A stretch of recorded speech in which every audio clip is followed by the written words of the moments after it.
Hello students, we are back with the new session, class 10 science.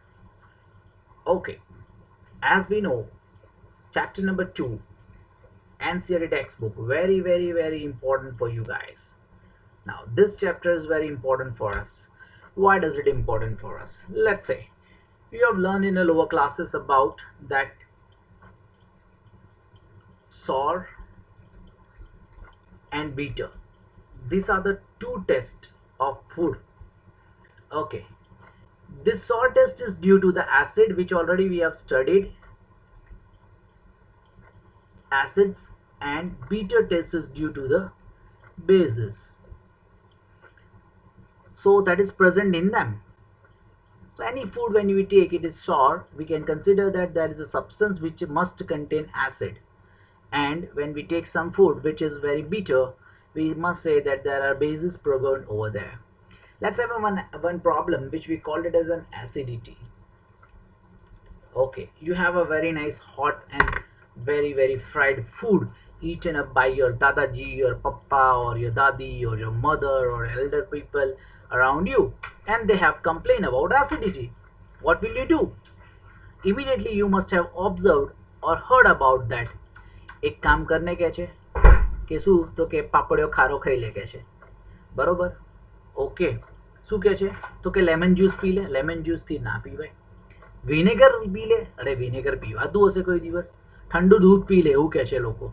What is that? These are all the remedies of the acidity. But then you come over here and said no, please stop, don't take this all this thing. What you can take it? You can take a baking soda solution. You can take ENO. Why? Because they are having base in it, and as your knowledge of science, you use it over here to remove the acidity which is caused due to the excess of acid secreted in our stomach can only be neutralized by base. Okay, so this all the things are acid plus base and can give you a salt and water. Yes, exactly this reaction we have studied in the last chapter, in the chapter number 1. Okay, so this is what it is. So guys, in this chapter we are going to exclusively study about the class of two substances. One is acids and one is bases. And yes, but obvious, a salt form when acid mix with the base. So these are the three classes which we are going to study in this chapter, and the name of the chapter is acids, bases, and salts. So guys, get ready, get your pen and paper ready, notebooks ready, and let's have something which we can have it over here. Okay, already we know that acids are SOR in test and change the color. A very important thing which we come to know. Acid વિશે વાત કરીએ છીએ તો acids are SOR in test. Okay, they change color. કોનો colour change કરે છે? Change blue litmus to red. Yeah, exactly. હવે આ લિટમસ ક્યાંથી બને, કેવું બને, બહુ મસ્ત વસ્તુ છે. એ તમને કે અહીંયા યલો કલરનું કોલમ આપ્યું છે, વાંચી લેજો. It's very nice. એ નેચરલ ઇન્ડિકેટર છે. હવે ઇન્ડિકેટર કોને કહેવાય જોઈએ પછી આગળથી. ઓકે, તો litmus and blue litmus to red. તો what about what about bases? તો સર આપણને ખબર છે bases are bitter in taste. Okay, and they change red litmus to blue. Red litmus to blue. So guys, this is very important to understand this thing. હવે તમને લોકોને ખ્યાલ આવી જ ગયો હશે કે હું શું કહેવા માંગુ છું. તો આવી રીતે થાય છે બેટા. તો આ નેચરલ છે. આ ઇન્ડિકેટર કેવો છે? નેચરલ છે. તો લિટમસ શું કરે છે? લિટમસ આપણને બે વસ્તુ બતાવે છે કે તમારો જે સબસ્ટન્સ છે એ એસિડ છે કે બેઝ છે. We can come to know from the it's what we come to know, we can come to know from the change in a color of litmus paper. Okay, તો guys તમે એક શાંતિથી વિચાર્યો, કોઈ દિવસ કદાચ ખબર નહીં નોટિસ કર્યું હોય કે નહીં કે આપણે મસ્ત લગ્નમાં ગયા હોય ને મસ્ત જમવાનું હોય ને આપણે એકદમ મસ્ત કપડાં પહેર્યા હોય, માની લો કે વ્હાઇટ શર્ટ હોય, ઓકે, કુર્તો હોય, હવે એની પર આપણે જોયું કે બહુ મસ્ત પનીરની સબ્જી છે, ખાતા કોઈ કાંઈ ધક્કો માર્યો, પનીરની સબ્જી કોરિયો સીધો ખાવા જતા કોરિયો સીધો શર્ટ પર, શું હાલત થાય? But obvious I can imagine કે what can be there, because ઘરે જઈને જે આપણી હાલત થવાની છે બહુ ખરાબ થવાની છે. તો what exactly happen apart from that, એ જે કરીની અંદર ટર્મરિક હોય બેટા, એનો એક સ્ટેઇન રહી જાય આપણા કપડા પર. તો વ્હાઇટ ક્લોથ પર શું થઈ જાય? એક કરીનો સ્ટેઇન રહી જાય, પીળાશ જેવો એક ડાઘો પડી જાય. હવે એની અંદર તમે કોઈ દિવસ નોટ નહીં કર્યું હોય, પણ હવે જ્યારે પડે તો તમે એક નોટ કરજો. શું કરવાનું કે જ્યારે એની પર તમે સોપ એડ કરો છો, એટલે સોપ અપ્લાય કરો છો, તો ઇટ બીકમ્સ રેડિશ બ્રાઉન. એ યલોમાંથી રેડિશ બ્રાઉન થઈ જાય છે. ગાઈઝ, શું કહેવા માગે છે આ ખબર છે? તો કે વિચ ઇઝ ઇન્ડિકેટિંગ ધેટ કે ટર્મરિક છે એ બેઝિક ઇન નેચર છે. કેવી છે ટર્મરિક? બેઝિક ઇન નેચર છે. And it scrub it on, it turns yellow. ફરી પાછું પાણી મારો એટલે મારું બેટું યલો થઈ જાય. બરોબર, એ યલો થઈ જાય. Okay, when plenty of water you use. So guys, તમને આ જે છે ટર્મરિક, તો એ પણ આપણને શું કહીશું? We called it as a indicator. Indicator એટલે શું? તો those substance which tells us by the colour change કે આ સબસ્ટન્સ એસિડ છે કે બેઝ છે. તો બેટા ટર્મરિક છે, પછી લિટમસ છે, they are natural indicators. They are natural indicators. એવા જ બે ઇન્ડિકેટરની જે આપણે વાત કરવા જઈ રહ્યા છીએ અત્યારે, એકનું નામ છે ફિનોલ્ફથેલિન. ફિનોલ્ફથેલિન. ઓકે, હવે આ થોડોક અટપટો છે નામમાં, અને સ્પેલિંગ બી બહુ ખતરનાક છે એનો, લાંબો એવો સ્પેલિંગ છે. ફિનોલ્ફથેલિન કહેવાય.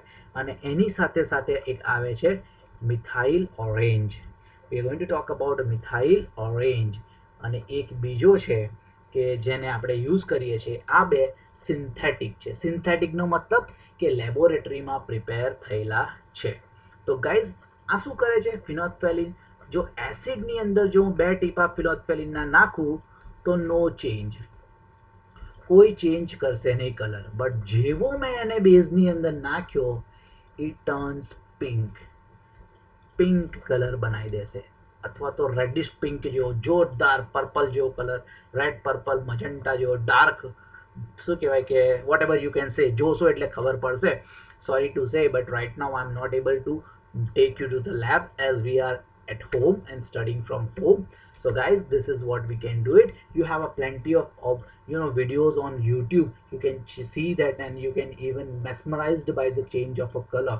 Same one, methyl orange. So methyl orange, when you add a methyl orange in acid, it turns red, and in base it turns yellow. So this is the what we have to study over here. So let us understand more about the chemical properties of acid and bases. Let's go to the laboratory, where here we are not going to the laboratory, virtual laboratory also. But yes, the activity number 2.1, we will do it that. So for that, what you are supposed to do guys, તમારે શું કરવાનું છે કે તમારે એક table બનાવવાનું છે. હવે you can see the activity given over here in the textbook. So we need to get a table where we are going to take a sample of a solution. So we'll write down the sample solution. In the second one, we will take red litmus. This all will be solution. We are not going to take any paper, as you are well aware with the paper. Blue litmus.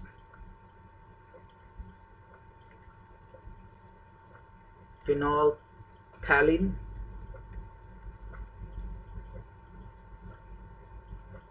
Okay. And methyl orange. So guys, what are we supposed to do? So sample solutions ni under, it's given over here. They talk about HCl. Okay, you have to prepare a table in this way in your notebook, so that it will be easy for you, because this all things, once the school will open, we are definitely going to see this. And if you are very happy to see this, you can see plenty of YouTube videos are there where they have given us such kind of activities. So guys, the first one I'm going to make it out over here. So the few examples are H2SO4, HNO3, that already we know what is it. Acetic acid, the weakest acid of all. So first, this all are the acids. How can we identify? We will come to know from the gases. This is what I am knowing, so I am telling you. Then we have NaOH. Okay, then we will take a solution of calcium hydroxide. We write it down as a CaOH twice, and then we have a KOH. It's called potassium hydroxide. Okay, and the one two, it's called magnesium hydroxide. Okay, and the lastly and the final one is NH4OH. We called it as an ammonium hydroxide. So dear students, क्या होता है, what exactly happened? You have to take four, this is what all the test tubes. Okay, you take four test tubes of it, and the 4 test tubes you keep all the HCl, okay, in the 4 test tube, and then start adding one by one these solutions. So once you will add red litmus solution HCl, what happen, as we know, okay, by acid turns, what is that? If a litmus paper is that, acid turns blue litmus to the red. So when you add red litmus to the HCl, there will be no change in color, so we will keep it as a dash.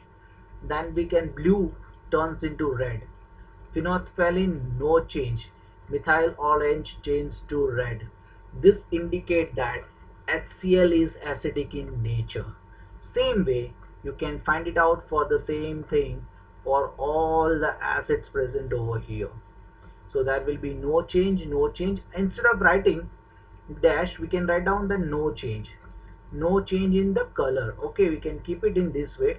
It will be no change in the color. So guys, slowly and gradually we have to take 4 test tubes, and we have to add red litmus into one, then blue litmus, and phenolphthalein, and then methyl orange, and we can make it out, okay, what is going on over there. So guys, this is how we can identify with the help of indicator. So these solutions are considered as an indicator. ચલો litmus, તો red litmus NaOH ની અંદર નાખું તો એ શું થઈ જાય, તો કે blue થઈ જાય, it turns blue. Okay, here there will be no change in it. Phenolphthalein, it turns pink, and here it turns yellow.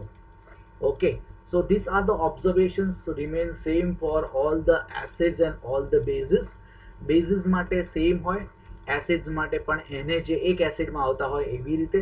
તો ગાઈઝ આ હું તમારા માટે ડેશ ડેશ ડેશ કરું છું. It means it remains same. અને if you can have it, you can do this thing with the help of laboratory, in the laboratory, and hopefully pray to the God, then school will start and you people will come on to the school, and slowly and gradually we can get back to the practical approach of learning. So guys, this is what called indicators. Indicators are substance which will tell us whether the solution is acidic or basic. તો આ જે indicators હતા, બે ટાઈપના indicator આપણે જોયા. એક હતો નેચરલ ઇન્ડિકેટર, બરોબર. તો નેચરલ ઇન્ડિકેટરમાં કોણ આવે બેટા, તો કે નેચરલ ઇન્ડિકેટરમાં આપણે અત્યારે બે લીધું. એકનું નામ હતું ટર્મરિક અને બીજાનું નામ હતું લિટમસ. ઓકે, લિટમસ કેવી રીતે બનાવે, તો જાસૂદનું ફૂલ એટલે કે આપણે હોર્સશુ, એને શું કરવાનું આપણે, તો કે રેડ કેબેજ, હોર્સશુ, આ બધાના એક્સ્ટ્રેક્ટને we can take it as a turmeric છે, રેડ કેબેજ લીવ્સ છે, coloured petals of some flowers like hydrangea, petunia, geranium, આવા બધા જે શું કરે બેટા, તો કે એ લોકોની કેપેસિટી છે કે they can indicate us whether the substance is acidic or a basic. Okay, this is turmeric, it's not unique. Okay, it looks like that, but let me just make it turmeric. Okay, so this is the way you have to understand. They are the natural one. Synthetic ની આપણે જે વાત કરી, ઘણા બધા છે synthetic which you will study in a higher classes, but right now we are having two of them which you must be well worth with it. One is phenolphthalein, okay, and the another one is methyl orange. These are the synthetic indicators. One more comes, it's called olfactory indicators. Now what does this olfactory indicator can do? Olfactory means having a fragrance. Olfactory deals with a fragrance, means substances whose odor changes in acidic or a basic medium are considered as olfactory ones. What are we supposed to do? આપણે શું કરવાનું, તો કે onion લેવાની, બરોબર. હવે onion લઈએ એટલે શું કરવાનું, તો કે પહેલાં પહેલું એક મસ્ત નાની એમથી સ્ટ્રીપ બનાવી દેવાની કોટનના ક્લોથ્સની. કોટનનો ક્લોથ લેવાનો, એને તમારે શું કરવાનું તો કે you have to cut it into pieces. કેટલા પીસીસ, જો આ માનો કે આટલી સાઇઝના એક નાના નાના પીસમાં કન્વર્ટ કરી દેવાના. એવા 20 થી 25 પીસ કાપી નાખવાના. પછી શું કરવાનું તો કે એ બધા પીસને એક ક્લીન ઓનિયન ચોપ કરી અને એક એર ટાઈટ એટલે મીન્સ કે ઝીપ-લોક બેગમાં મૂકી દેવાનું. આને ને સ્ટ્રીપને એને બંનેને ઓવરનાઇટ મૂકી દેવાનું. બરોબર, ઓવરનાઇટ મૂકશો એટલે રેફ્રિજરેટરમાં ફ્રીઝરમાં મૂકવાનું. શામાં મૂકવાનું? ફ્રીઝરમાં. તો ફ્રીઝરમાં મૂકશો ઓવરનાઇટ એટલે ઓલમોસ્ટ 12 to 13 hours મૂક્યા પછી એને બહાર કાઢવાની. હવે શું કરવાનું તો કે એ બંને ઉપર તમારે ધીરે ધીરે 2 ટીપા HClના એડ કરવાના. બરોબર, તો જો HClના એડ કરશો એટલે શું થશે તો કે જે કે યુ હેવ ટુ અન્ડરસ્ટેન્ડ કે એની પ્રોપર્ટીઝ આપણને ખબર પડશે. એટલે કે એસિડિક સોલ્યુશન હશે. ઓકે, એસિડિક સોલ્યુશન હશે તો શું થાય અને બેઝિક સોલ્યુશન હશે તો શું થાય.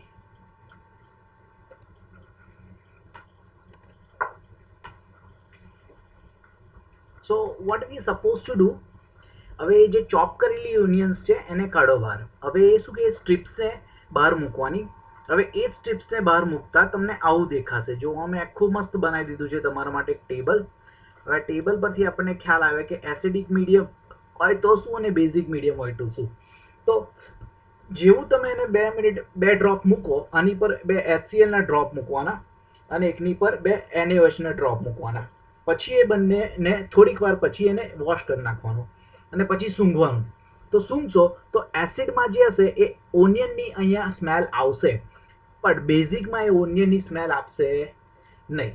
તો that's what it is said કે olfactory indicators are very effective on basic. It means they change the order when a basic compound is applied. So this is how we can easily make it out કે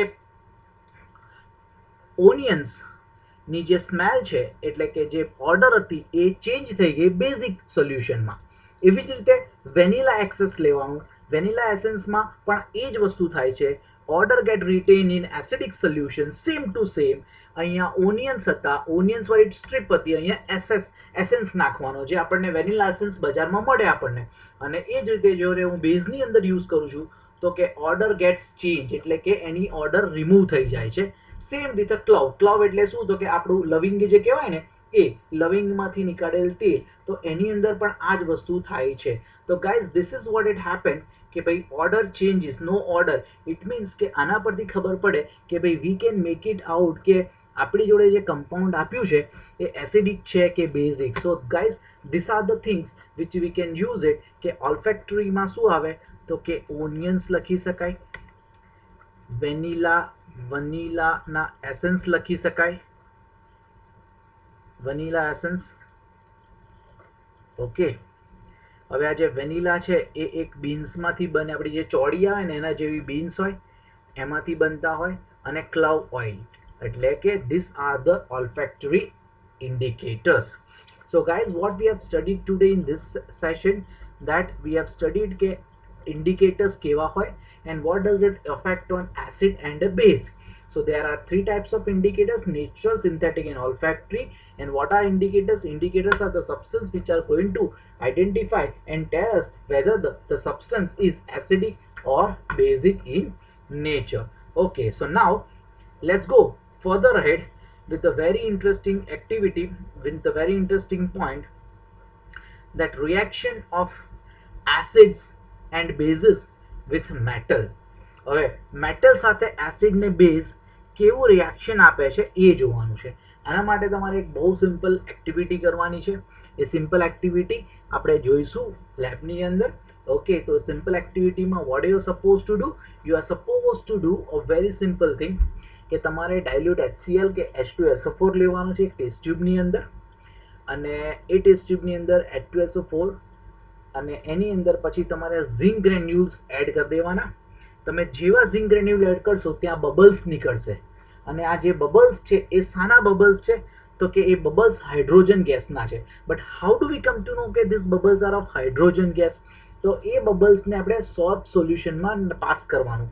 એ shop સોલ્યુશનમાં pass થાય એટલે એના bubbles ઉપર એટલે ઉપરથી એ જે gas છે એના બબલ બનીને ઉપર આવે. હવે એ બબલને એક બર્નિંગ સ્ટિક જોડે લાવીએ અને એને ફોડીએ તો ત્યાં એ બર્ન થશે પપ સાઉન્ડ સાથે. પપ સાઉન્ડ આપે, it indicates that the gas is nothing but it's a hydrogen. So guys, what are we supposed to do? Okay, we will see the one of the chemical property of acid and bases. Okay, how does it react with acid with metal and base with metal? તો જો એક્ટિવિટીમાં acid react with metal, acid reacts with metal, તો શું product બને? તો metal જોડે reaction કરે એટલે પ્રોડક્ટમાં એક હાઇડ્રોજન ગેસ નીકળે, પ્લસ એટલે ડાયહાઇડ્રોજન ગેસ તો પણ ચાલે, અને પ્લસ એની જોડે જોડે બેટા એક એનો સોલ્ટ બનતો જ હોય. A salt can also be prepared over there. So which kind of acids we will take?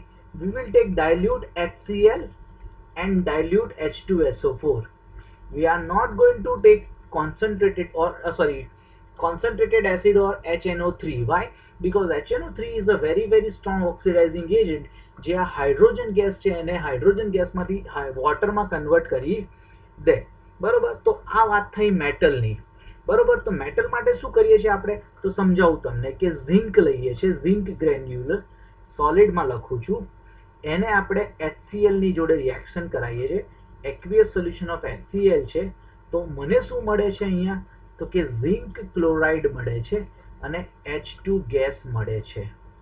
બરોબર, તો આ 2HCl લખી દઈએ એટલે બેલેન્સ થઈ ગઈ ઇક્વેશન. આવી જ રીતે આ ગેસ નીકળતો હોય બેટા. તો this is what the equation get it over here, and this testing can be done in the presence of a teacher.